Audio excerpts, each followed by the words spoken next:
all know that Julen Lopetegui's time at Wolves ended in tears.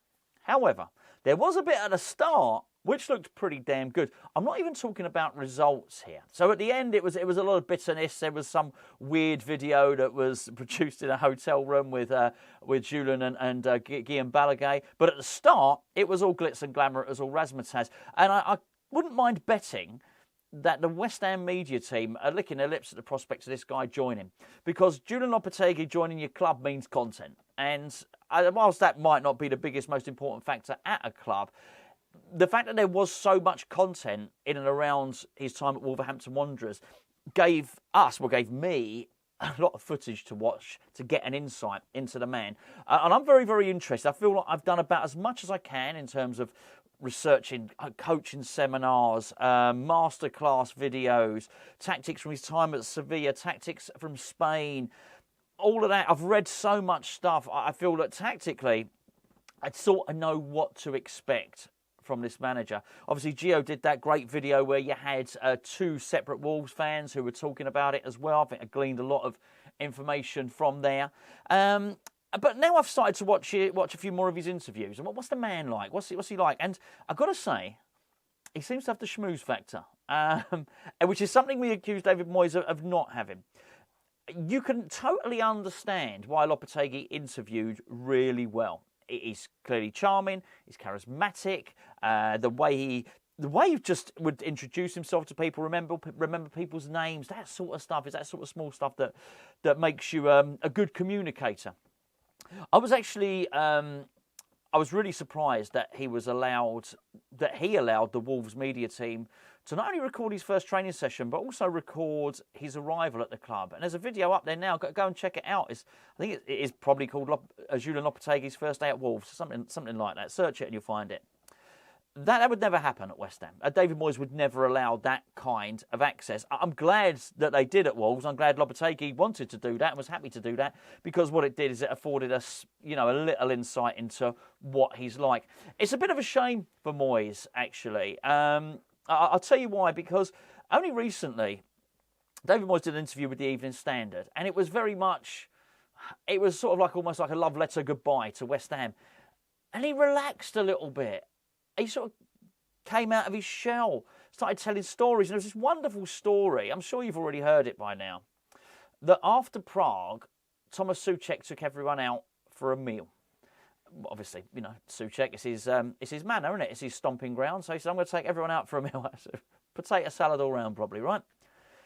He took everybody out. And as Moyes and Souček and the first team squad were walking towards the restaurant, coming the other way, they saw George Urphy. He was in a West Ham shirt. He was just walking along with all the other fans. This is David Moyes' story.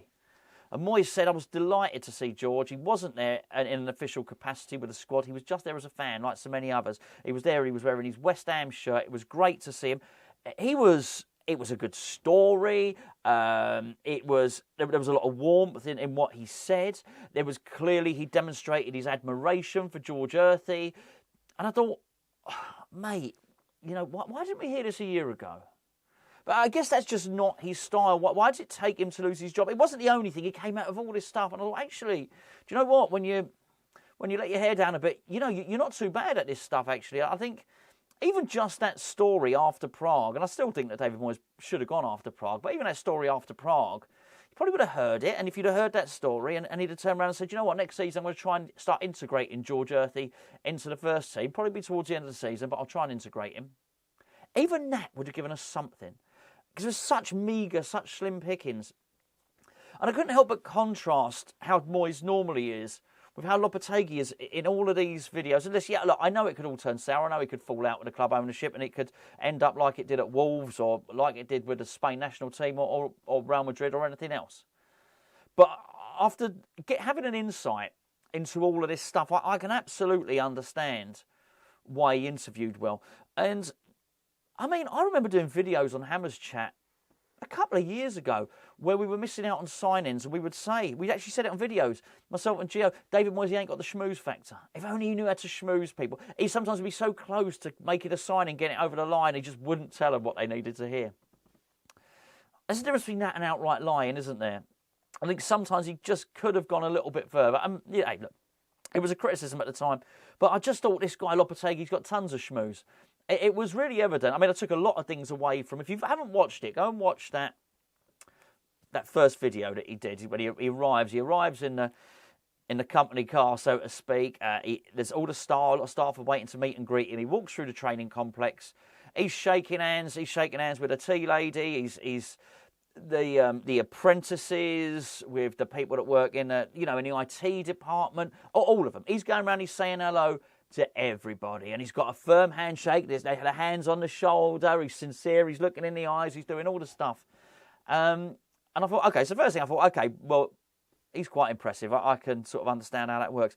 Actually, the biggest thing that stuck out in my mind out of all that stuff was how incredible the Wolves training complex was. It makes you realise quite how poor ours is. But hey, look, it's a subject for another day, right? But aside from all that, it was the access that was given to him by the media department, or let's say the access that he gave. He just said yes, didn't he? They would have said to him, look, Julen, do you mind if we record your first day? Do you mind if we record your first training session? It's for the media department.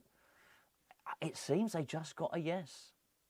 Now, ironically enough, the guy that, if he's still there, and I think he is, the guy that runs Wolverhampton Wanderers media department, used to run West Ham's media department. Max, great guy, great guy, really good. So I've no doubt that is a slick operation there. But it was just an interesting insight into the man. And then the more you see of it, the more you see of the training sessions, you start to see this guy. It's not just about schmoozing the tea lady. You got to schmooze. That's only good if you want a nice strong cup of tea, not much milk, 2 sugars, which I'm sure he looks like the kind of man that takes his tea like that, But it's also schmoozing your players. And I've seen so many interviews with him and his players. They clearly like him.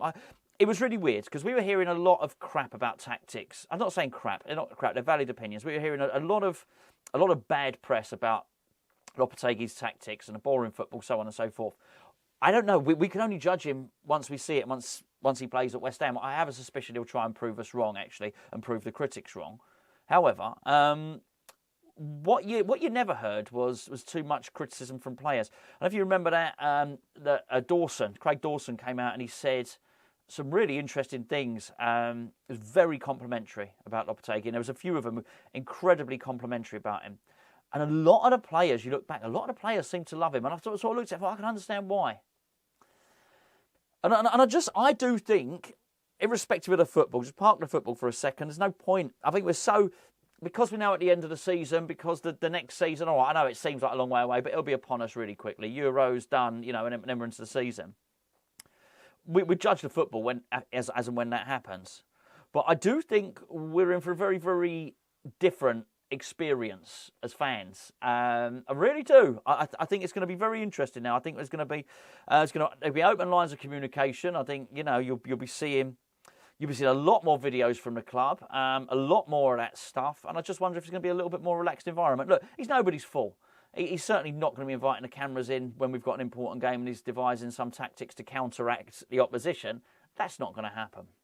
But actually, when it's relatively benign and harmless stuff, I don't see any reason why not. But certainly, as I said to you a few weeks ago, I was sick of moaning about what happened with David Moyes, and I thought it was important to try and look forward and look for positives. There was so much negativity surrounding Lopetegui before he came in. It's sort of got to a point. I think I need to try and find some positives in this appointment, and so I went looking for him. And like with anything, if you go looking for negativity, you'll find it. But I also find the same thing. If you go looking for positivity, you find it. And I think I found quite a lot of it actually. I'm a lot more buoyed by what I've discovered, what I've seen. Not just in terms of his personality and his character, which I think is important. Being able to motivate your team not looking like they're fed up is important. But I feel a little bit more buoyed as well by what I've heard about his tactics, about squad integration, about his preparation, about young players getting a chance. Listen, there is one thing that worries me. You do always have that car salesman aspect to it, which is somebody telling you what you want to hear. And I've no doubt he's a very smart guy. I've no doubt that he knows we want to hear that the football's going to be better. He knows that we want to hear that youth players are going to be included and all that stuff, because he'll be aware of the criticisms. So I'm mindful it could just be that. We're just being told what we want to hear, and none of this stuff might be true. But it goes back to what I said a few weeks ago. If you're going to say I take as I find, you've got to try and act that out in real life. And so I think, I'm certainly allowing myself the opportunity to succeed or fail by his by what he does rather than what anyone else says about him. And I don't even think it's going to be easy at the start, but I think, I just got to try and be a little bit patient with it and look for some positivity in there. And I think at the moment there is plenty. So I've sort of made a memo to myself. Even if we have a shit pre-season, memo to self: stick with it. You don't know what's going to happen. But anyway, even if nothing else, if we get to the point where we're about to sign a player, and like this happened many times with Moyes, and this is some of them he did sign, but the ones he didn't, well, if we're about to sign a player and all they want to do is they seek reassurances from the manager, and what they need to do is sit down and have a little word with Lopetegui, I think we get the deal done.